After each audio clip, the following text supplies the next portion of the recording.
Welcome to the intersection of technology, cybersecurity, and society. Welcome to ITSP Magazine Podcast Radio. You're about to listen to an episode of Tech Done Different podcast with Ted Harrington. Do you follow the pack or challenge the status quo? Join Ted as he explores how to succeed by going against conventional wisdom. You'll hear leaders in technology and security tell stories about how they achieve their success by doing things differently. Knowledge is power. Now, more than ever. CrowdSec, the collaborative and open source cybersecurity solution. Analyze behaviors, respond to attacks, and share signals across the community for free. Let's make the internet safer together. Learn more at crowdsec.net.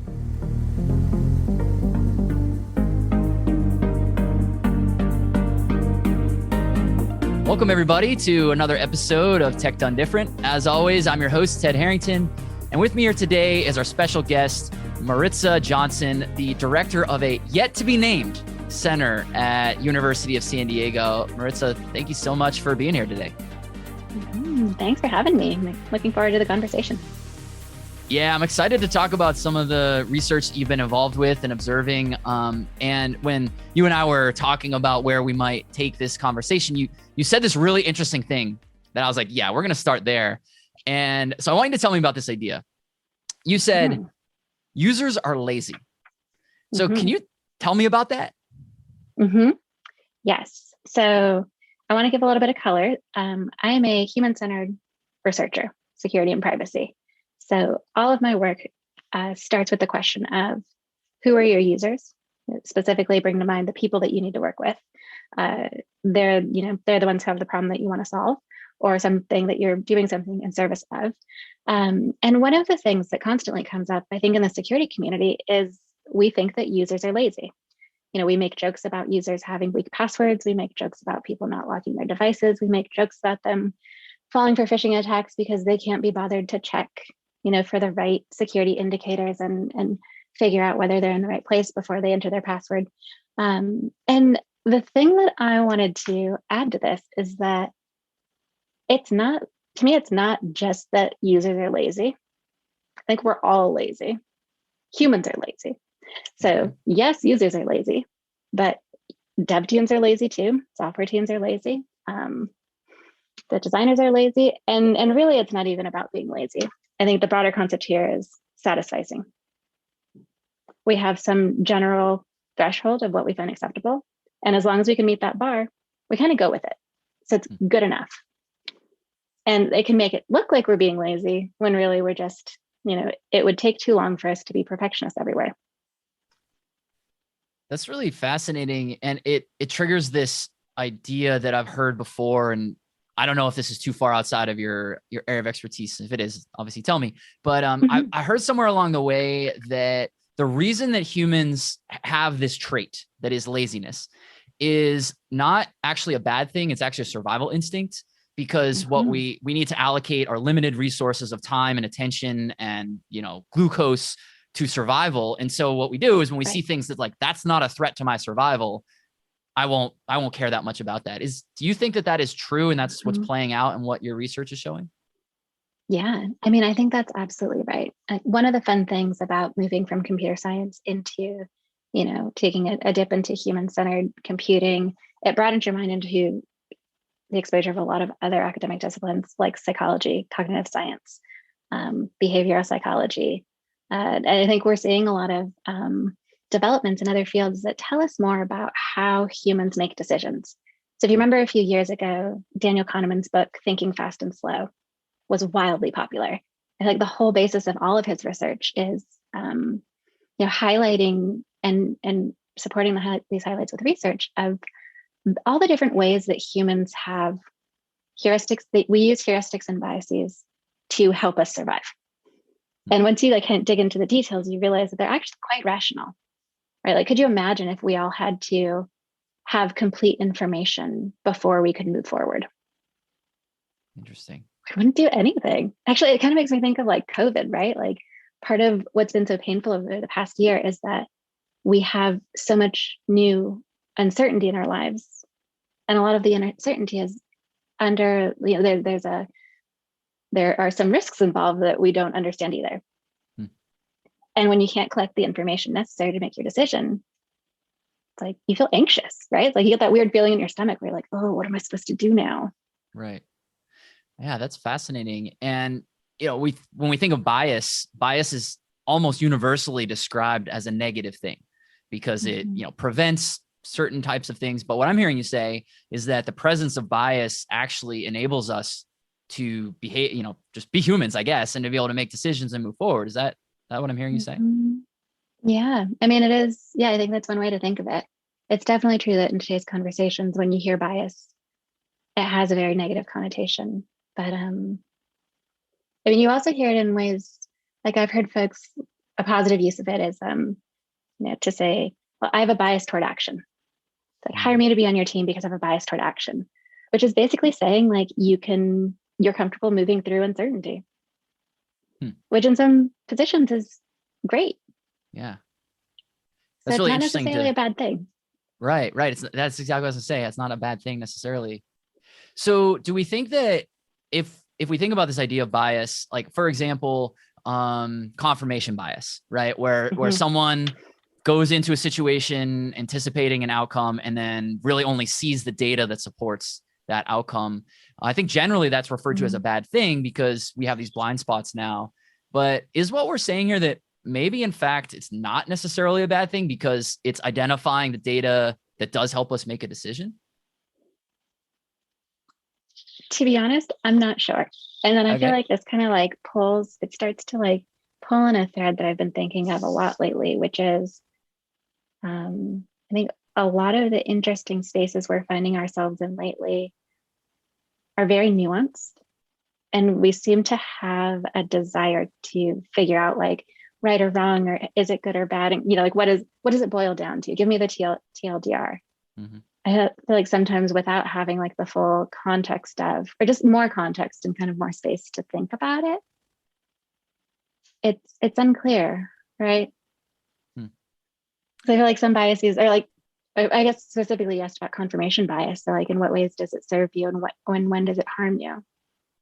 I feel like depending on the environment, the answer could vary. Like if you're exposed to a mix of high, and if you're exposed to information that is of dubious quality or coming from unreputable sources, then you don't want to be kind of being led along by confirmation bias. You want to keep that kind of critical, slow thinking, pull through the details and see what's there. Yeah, that's fascinating. I'm wondering, when would confirmation bias ever be a benefit? I mean, I guess if you are objectively making the right decision and that bias is just reinforcing that it's the right decision, but you don't, but the problem is that confirmation bias could get in the way of making the right decision because you've already made the assumption. I mean, like flat earthers, right? Yeah. That's the definition of confirmation bias being a bad thing. They're like, the earth is flat. Now let's create scientific experiments to support that. And it's like, it's not really how the scientific method works. Right.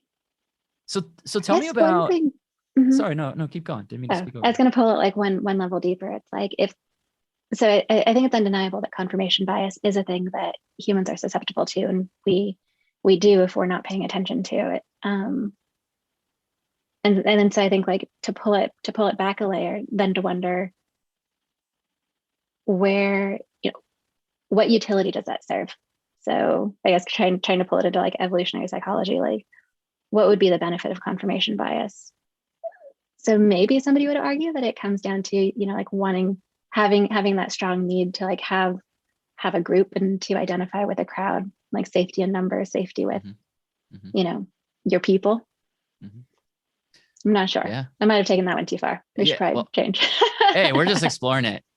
I did want to, so maybe zoom back out to the broader concept here. I know we were going down this particular rabbit hole, but so you described yourself as you focus on human-centered design. So can you define what human-centered design is and maybe give an example or two of how this plays out in our daily lives? Ideally, a security example would be great, but really any example of what human-centered design is. Yeah. So one way to think about human-centered design is to think about You are, as a person who's designing a product, designing a system, designing a feature, you are building these things hopefully to help somebody make progress on something that they need to do, right? You're doing something that is meant to be useful, you're doing something to be helpful, you're solving somebody's problem. And so the human-centered design take on that would be identifying the group of people or the person that it is who has the problem that you mean to solve, and working with them in their context to understand what is it that they're doing when they need the thing that you're building. And how do you ensure that what you're building satisfies their needs? So can they complete the task successfully? Can they do it quickly? Can they do it with satisfaction? And so what I've just given you, like those are the facets of kind of the standard definition of usability. Mm-hmm. I think you'll hear, usability or usable security thrown out a lot. So an example of this would be, let's see. So for security, what would be my favorite example of usable security? I think incorporating fingerprint authentication to the unlock button on the iPhone was probably like the best example of usable security when that came out, right? So it's like you had to press this button to like open your phone anyways. And if you could make that thing somebody was already doing also work as a means of authenticating the user, that's a great outcome, right? Right. And actually we did some research on this, and up until Apple kind of like made it just super easy for you to lock and unlock your phone with a password with your biometrics. Up until then, a lot of people weren't locking their phones. So it's like, who wants to sit there entering a PIN code every time you want to use your phone? Right. I want to say like people unlock their phone like, so at the time it was maybe like 30 times a day. I feel like today it's probably like every 5 minutes. Right. But it adds up a lot, right? If you have to type in your PIN every time, whereas with fingerprint, it's super easy. Mm-hmm. And then like the next revolution on that would be, okay, well now we have the face unlock. But with COVID, like all of a sudden what felt like it could be usable. Now with COVID and people wearing masks, it's a lot less usable. So it's, I guess just to say, it's like, it's not always straightforward. Right. It's interesting you brought up that particular innovation, because that was what was kicking around in the back of my mind on this topic. Because I remember that moment in time so vividly when there were so many people just don't lock their phone. And now all of a sudden it's like, well, I guess it's easy, so I'll do it. And now all of a sudden everybody locks, like everybody. It's really rare to find someone who doesn't lock their phone now because it's so easy. And so what are the principles that we can extrapolate or extract out of that? Is it that the user's workflow, so to speak, was unchanged? Is that really the key difference here? Yeah, I think to me, the one overriding principle that I think applies in a lot of places is, especially in security, you want the most secure way to do something in what you build should be the path of least resistance. It's almost like water, right? Like users going to flow through the thing that's easiest for them to do. And as the system designer and the builder, the developer, I feel like it is your job to, in as many ways as possible, make that experience so that they don't have to go out of their way to seek security. Mm-hmm. When we think about something like multi-factor authentication, that is a dramatic improvement in security versus not having it. I mean, like one of the signature innovations in security is certainly multi-factor authentication, but most people hate it because it's an extra step. But one thing I've noticed that Apple does, I imagine, I don't know if Android OS does it, I'm sure they do, but Apple has it so that when you're like on your mobile phone, you're logging to whatever service and then it sends the text, it will actually give you the opportunity right there in the predictive texting to say, do you want to enter this code that just came in from a text message? You don't even have to change out of the app. That seems like an example too, of where it's, I wouldn't say it's necessarily the least resistance because you do still have to click one more button, but you don't have to exit the app. You don't have to do anything else. And it does approximate the security benefit. Does that sound like human-centered design? Yeah, that sounds just like it. And this example reminds me of there's a, I'm not sure what folks would call this feature, but it's basically like when you're in the middle of a sign up flow and you receive the SMS with the confirmation code. I guess, sorry, it's the experience that you're just describing. Before OS developers, before the platforms were making it possible to just like have that code, like straight in the, actually, so I guess then they put it in the clipboard, right? Or maybe they don't necessarily have to store it in the clipboard. I'm actually not sure how it works. Now I'm distracting myself. But now I want to go find out. That could be a vulnerability too, right? Yeah. I'm like, well, but then iOS also added this new notification that tells you, like, app just access the clipboard. Right. So maybe, but anyway, so I was working on a product team where we were designing a new sign-up flow, and we had a feature in there where in the sign-up flow, the OS would go and grab the confirmation code for you. But it didn't do it seamlessly. It went from the app that you were using to sign up, hopped over to SMS, hopped back, and filled it in. Which, if you're on a brand new phone with the most recent OS update, works great. It's seamless. However, if you're on a laggy network or on an older phone, it's not quite so slick. And people get really confused. So part of me being a human-centered researcher is I do a lot of usability testing and meeting directly with people, hearing about how they experience technology, asking questions about their needs, figuring out, like, how does this work for you? What do you think of blah? When you see this, what happens? What do you think? And so we did some in-person usability testing of this flow. And we were there testing it because we couldn't figure out why 40% of people weren't making it through the sign-up flow, which is a huge number, right? Yeah, like only huge. 60% of people are successfully creating an account. It's not at all what you want. And so once we got in person, we saw this happening. It was like, oh, yeah, it turns out if your phone is jumping around across a bunch of different screens and you have no idea what's happening, it's like, did I create an account? I don't know. Okay, well, like my phone's being unreliable. Let me quit and try again. And it just keeps happening. Like people would try it like 5 to 10 times before they're just like, okay. Right. So I think just to say, like, as an example, convenience isn't, just because it's convenient or slick doesn't necessarily make it usable. That's an interesting distinction, because in my mind, they were sort of synonymous. But what I'm hearing you say is they are actually two distinct things, and ideally they go together, but not necessarily. Yes, that's right. Like, don't over-index on trying to like kind of over-optimize for what you think would be an ideal experience, unless you're testing it with people. So for sake of clarity, what would be the difference, if we were going to define them, between convenience and usability? So usability has to be measured in terms of who is it, what is it that they're trying to do, and are they able to successfully complete that task? And being able to do it in a timely manner is part of that. But at the end of the day, correctness has to outweigh simplicity.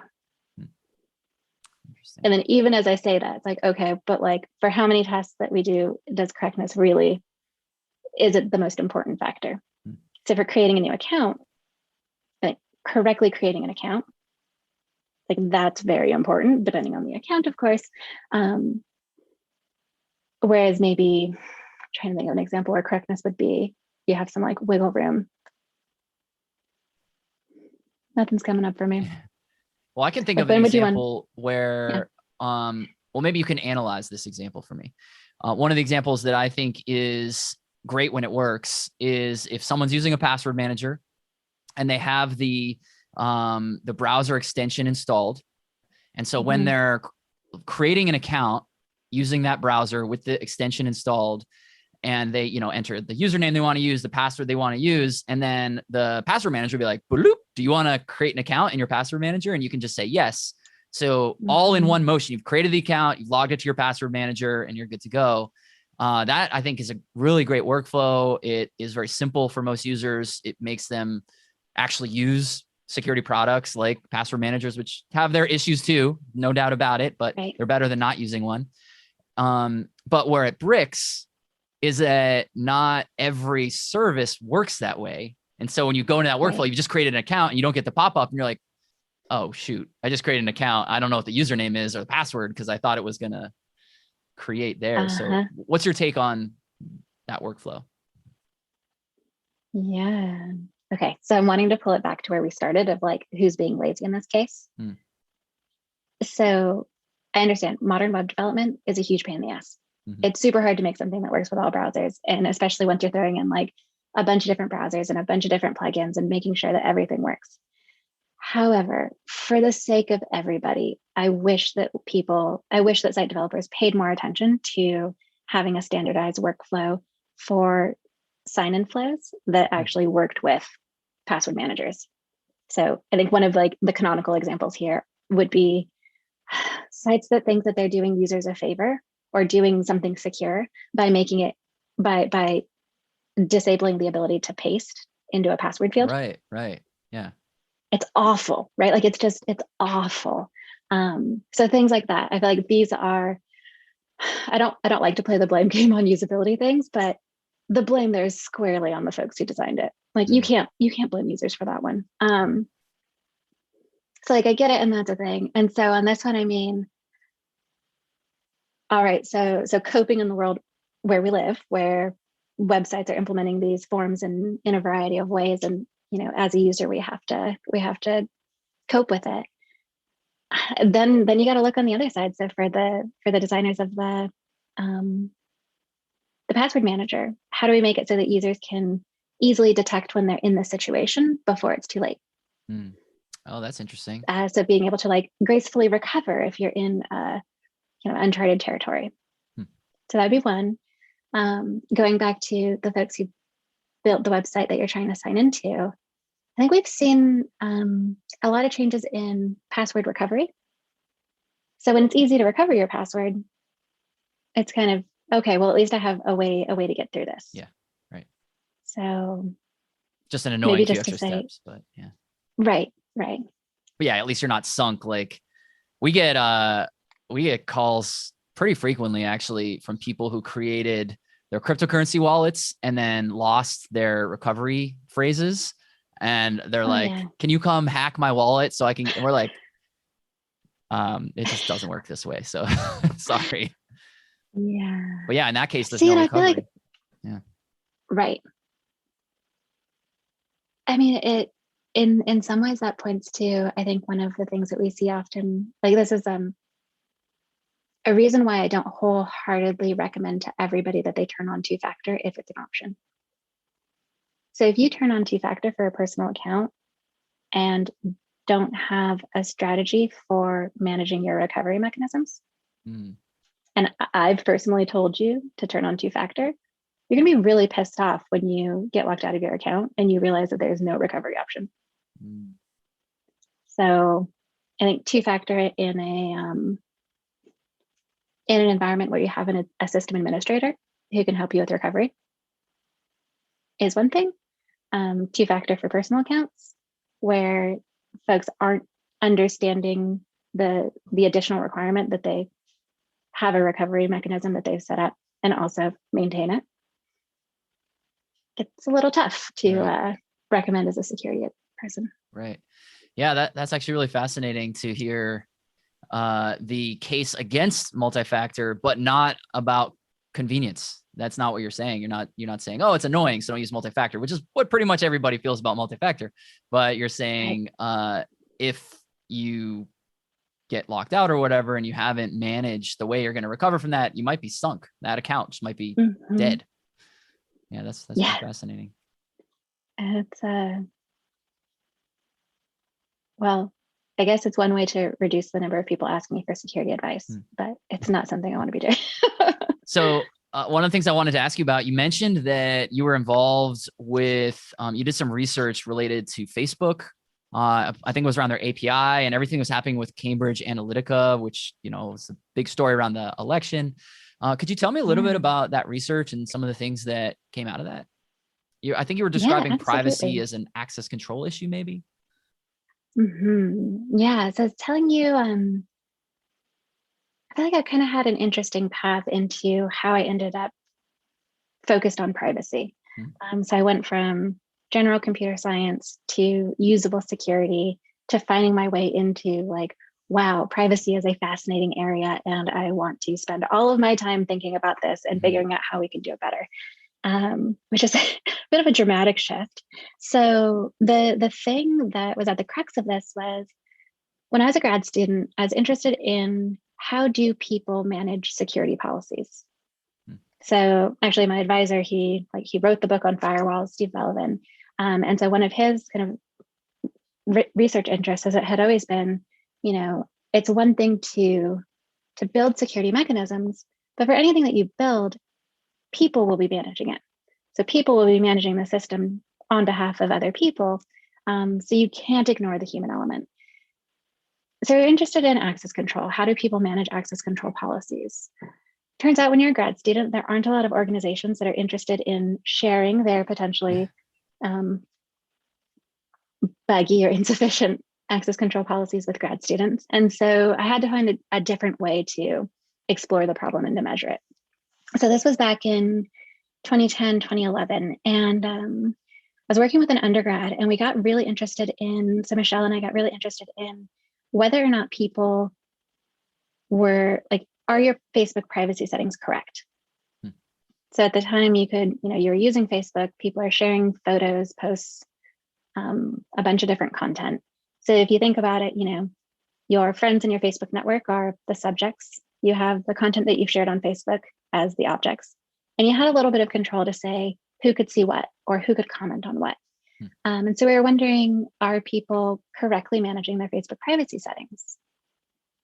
So of course, as soon as you pose that question, you quickly realize, well, there's no objective notion of correctness for Facebook settings. It depends on who you're talking to, what their goals are, and how they'd like to use Facebook. So maybe you have somebody, like, for example, I could imagine for your podcast, Ted, you're in promotion mode, right? You want everybody to see the content. So that's one way of using it. So then maybe correctness for you would be everything's open and getting as much exposure as possible. Whereas maybe another user is using it just to share their family pictures. So maybe they, mostly want to keep things shut down and shared with family. So there are two different, there are a lot of different patterns how you would want to use it. So at the time I guess we got kind of lucky because Facebook had recently released their API. And so using the API, we discovered that we could design our survey as a Facebook app, programmatically ask the questions that we wanted to ask, measure how do people want to share their data, and then use the API to check what were the audience permissions on individual pieces of content. And then we could go back to the same person and say, hey, you said this, but it turns out here's how you're sharing in reality. What do you think? Like, are you going to go in and change your settings? Do you have questions? What are you going to do? So the thing that I think is, there are a lot of interesting things about the study. So first of all, the findings. Of all the people that we surveyed, I think we surveyed about 70 people. Every single person had at least one example of kind of what we had deemed a sensitive piece of information shared with the wrong group that had some sensitivity. So in general, we thought like, okay, this is just a crazy thing to ask people to do. Like people aren't, they're not positioned to get this right. So that was one thing. Another thing that it got me interested in was the sheer power of the API. So basically, like the way that the API was built such that the way we were able to kind of check to see what people's permissions actually were was that we got kind of access. We got a token that was accessed as the user who had installed the app to go through and programmatically check through all of their content on Facebook and check the permissions. So basically, like this is the same functionality that Cambridge Analytica used to download, to create a huge trove of data about people who had installed the app. And it was, so Cambridge Analytica became known in 2018. So we were doing this research back in 2011. Even at the time, I remember thinking like, wait a minute. Okay, so we have these access tokens, we have this data.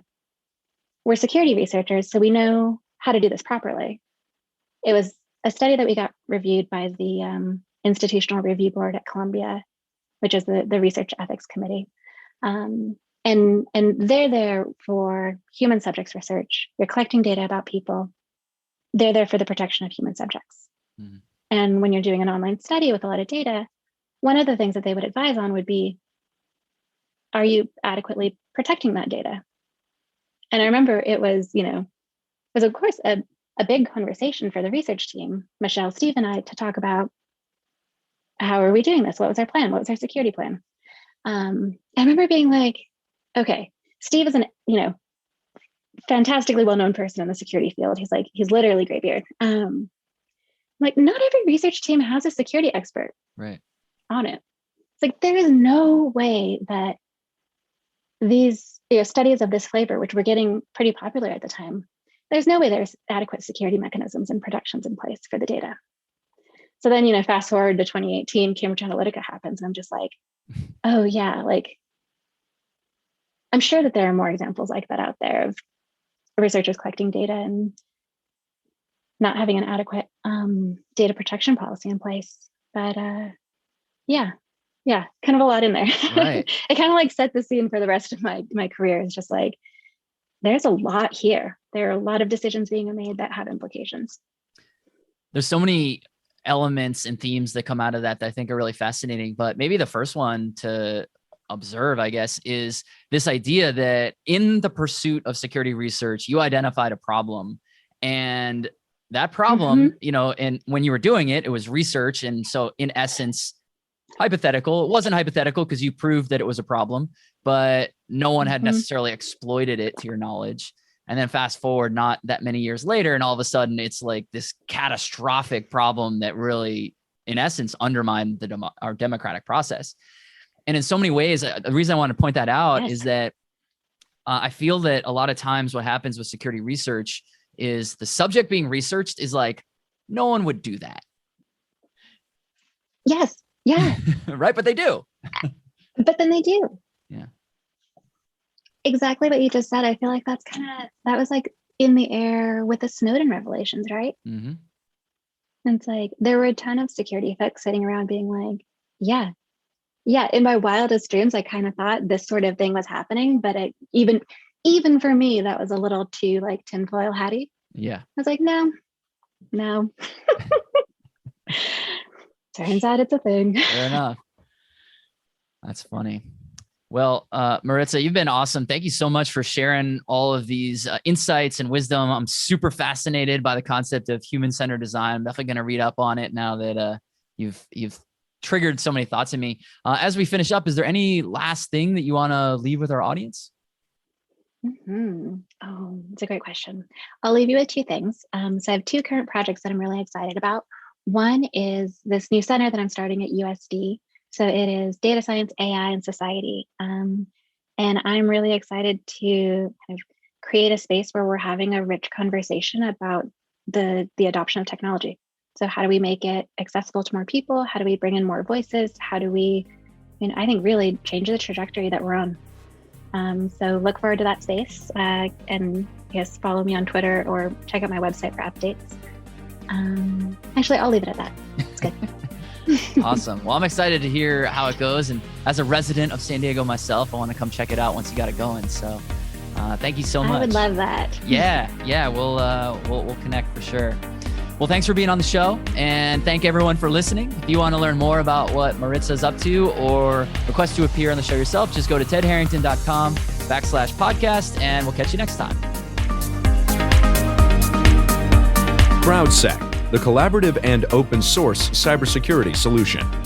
Analyze behaviors, respond to attacks, and share signals across the community for free. Let's make the internet safer together. Learn more at crowdsec.net.